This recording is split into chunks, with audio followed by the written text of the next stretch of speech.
আড্ডায় গেলে যায় চাঁ চাঁ চাঁ চাঁ দৌড়চ্ছে দৌড়চ্ছে দৌড়চ্ছে দৌড়চ্ছে চিরসাগরে গিয়ে একবারে বেজিং করে উঠে পড়লো। চেয়েছেন পুরো মাফ করে দিন। $400 মিলিয়ন কত আছে আমি পরে দেখাচ্ছি আপনাদের। $400 মিলিয়ন যেটা ভারত পায় সেটাকে পুরো মাফ করে মূলক সুরে আঘাত করেছেন। বলেছেন যে ভারত তার দেশের ঘনিষ্ঠ মিত্র। ভাবুন, ভারত ঘনিষ্ঠ মিত্র, ওই জন্য সব তাড়িয়েছিল আর কি। শিগগিরই আমাদের মালদ্বীপের প্রেসিডেন্ট ভারতবর্ষে আসবেন, এসে তার কানের চিকিৎসা করাবেন। সেই সময় তার আশা হচ্ছে প্রধানমন্ত্রীর সঙ্গে একবার দেখা করে তার পরে ঋণের ব্যাপারটা মকুব করার জন্য আবার আবেদন করা। এই যদি তোর অবস্থা হয় তাহলে পাঙ্গা নেওয়ার দরকারটা কি ছিল? এবার ভেতরের খবর যেটা আছে সেটা আবার আপনাদের বলি, যেটা এখনো পর্যন্ত খবরের কাগজে বেরোয়নি। বেরোলে পরে আপনাদেরকে। কান্ত গম করছে, সে কান্ত এখনো ছাড়েনি, এখনো কানের মধ্যে মৌমাছি ঘুরে বেড়াচ্ছে। সেই মৌমাছি বার করতে এখন এইমসে আসছে। কবে আসছে সেটা তো বোঝা যাচ্ছে না, জানা যাচ্ছে না। তবে মৌমাছি বার করতে এইমসে আসতে হবে।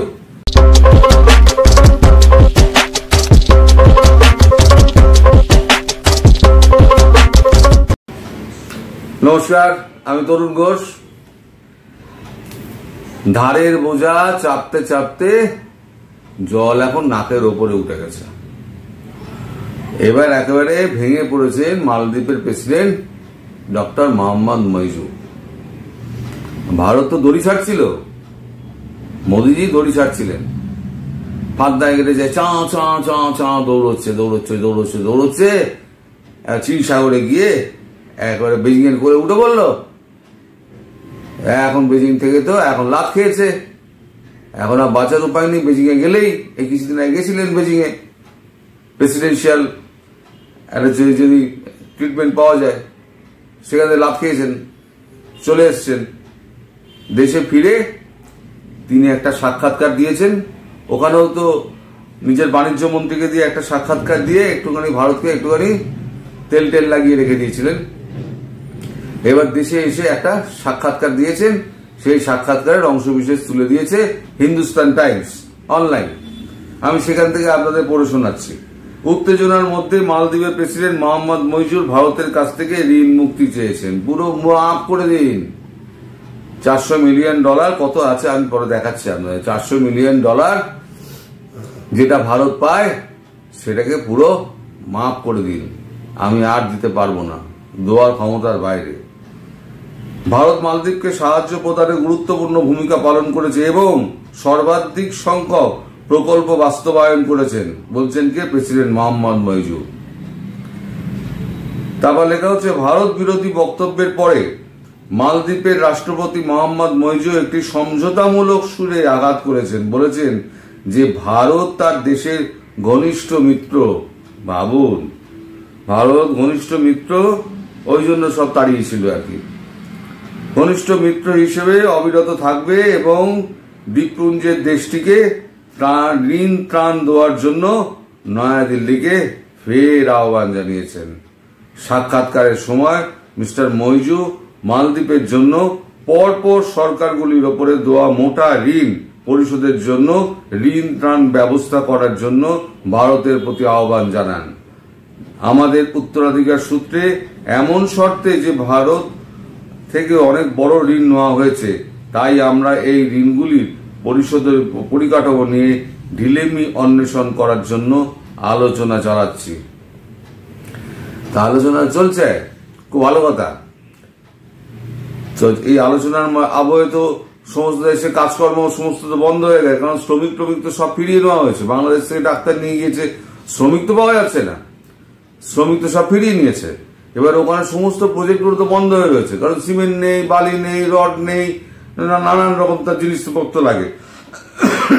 সরি, কাঠ তো সবই লাগে, সবই তো ভারত থেকে যায়, চীন থেকে তো আর যেগুলো আসে না।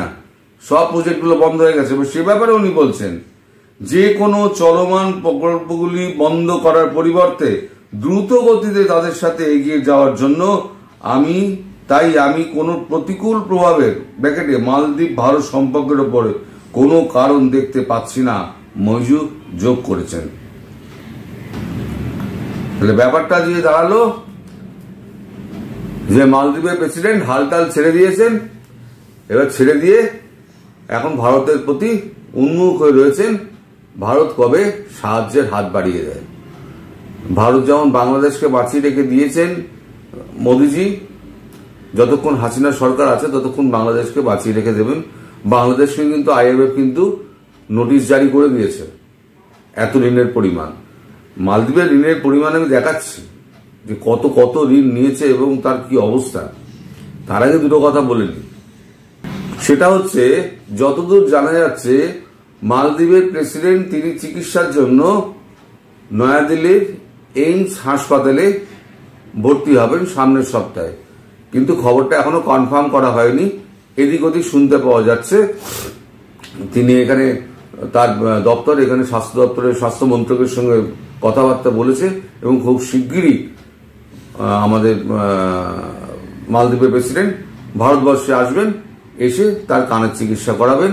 সেই সময় তার আশা হচ্ছে প্রধানমন্ত্রীর সঙ্গে একবার দেখা করে তার পরে ঋণের ব্যাপারটা মকুব করার জন্য আবার আবেদন করা। প্রথম তো রোল ওভার করার জন্য বলেছিলেন, এবার ঋণটাকে টোটাল $400 বিলিয়ন যেটা বাকি আছে টোটাল রিলিফ দিয়ে দিন আমাকে, আমি আর দিতে পারবো না।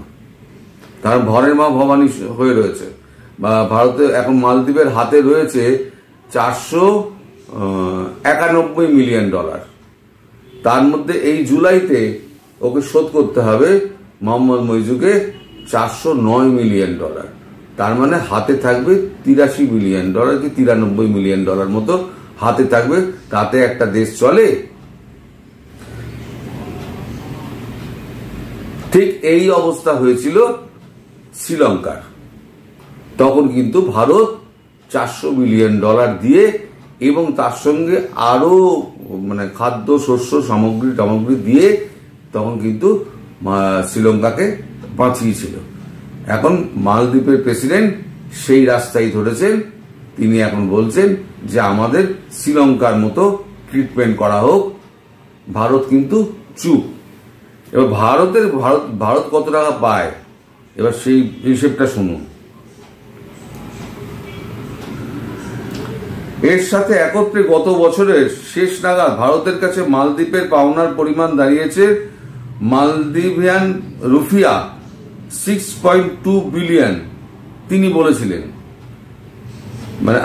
USD 16 সমান এক MDR, মানে এক মালদ্বীপিয়ান রুপিয়া সমান হচ্ছে 16 USD। বর্তমান হারে এটি প্রায় $400.9 মিলিয়ন ভারতের কাছে পাওনা, ভারত পাবে হচ্ছে মালদ্বীপের কাছে। এই $400 মিলিয়ন এটাই প্রেসিডেন্ট মইজু তিনি বলছেন যে আমাকে ঋণ মুক্তি করে দিন। 2023 সালে মালদ্বীপের বৈদেশিক ঋণ $4 বিলিয়ন ছাড়িয়ে গেছে।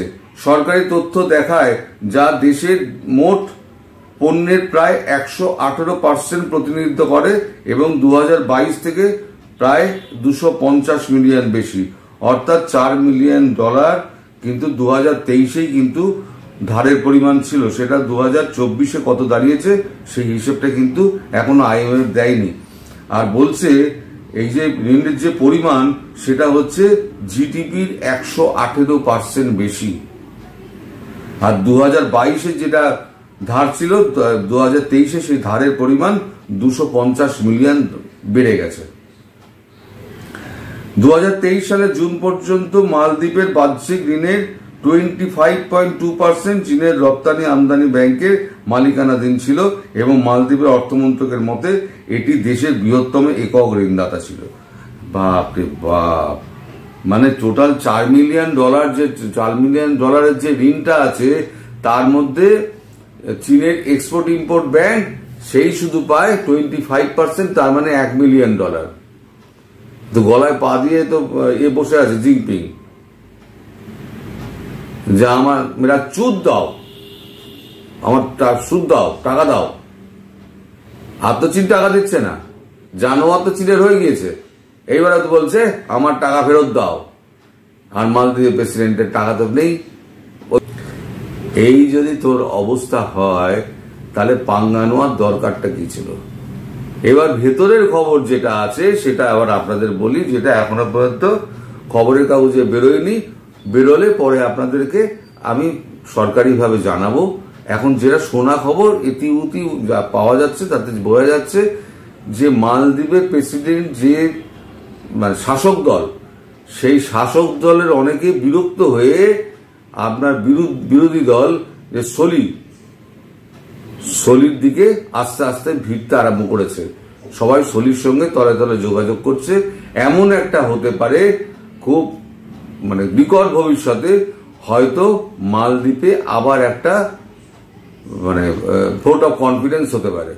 এই ভোট অফ কনফিডেন্স যদি হয় তাহলে পরে কিন্তু মইজুর হার কিন্তু নিশ্চিত। যদি এভাবে দলবদলু হয় তাহলে মইজুর হার নিশ্চিত।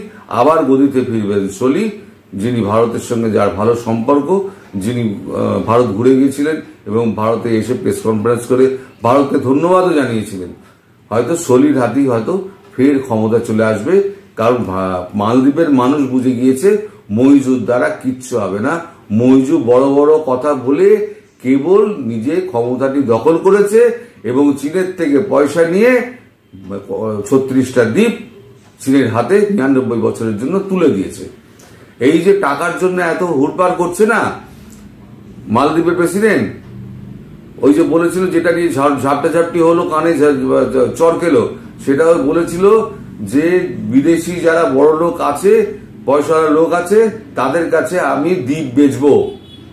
ছোট ছোট দ্বীপ 1 বর্গ কিলোমিটার 1.5 বর্গ কিলোমিটার যে দ্বীপগুলো রয়েছে ইন্ডিপেন্ডেন্ট, সেই দ্বীপগুলো বেচবো। সেই প্রস্তাবটা সংসদে ফেলতেই তো তখন তো মারপিটটা শুরু হয়ে গেল। তাই সেই ভিড়ের মধ্যে কে শটাকে এক চর মেরে দিচ্ছে, কান্ত ভোগ করছে, সে কান্ত এখনো ছাড়েনি, এখনো কানের মধ্যে মৌমাছি ঘুরে বেড়াচ্ছে। সেই মৌমাছি বার করতে এখন এইমসে আসছে, কবে আসছে সেটা তো বোঝা যাচ্ছে না, জানা যাচ্ছে না। তবে মৌমাছি বার করতে এইমসে আসতে হবে, হয় সিঙ্গাপুর যেতে হবে নইলে এইমসে আসতে হবে। তিনি এইমসটাই বেছে নিয়েছেন এই কারণে যে এইমসে এলে পরে এখান থেকে এসে প্রধানমন্ত্রীর সঙ্গে দেখা করে একেবারে শটান পায়ে পড়ে যাও। মোদিজির পায়ে পড়া ছাড়া মইজুর আর বাঁচার কোনো উপায় নেই। মালদ্বীপের প্রেসিডেন্ট হিজ এক্সেলেন্সি মোহাম্মদ মইজুকে শটান রাইট দিতে হবে যদি বাঁচতে হয়, আদারওয়াইজ তার বাঁচার কোনো পথ নেই। তার সরকার যাবে, ভেতরে ভেতরে কিন্তু তার প্রস্তুতি কিন্তু চলছে। যাই হোক, ভিডিওটা আজকে এখানেই শেষ করলাম। সবাই ভালো থাকবেন, সুস্থ থাকবেন এবং সাবধানে থাকবেন। নমস্কার।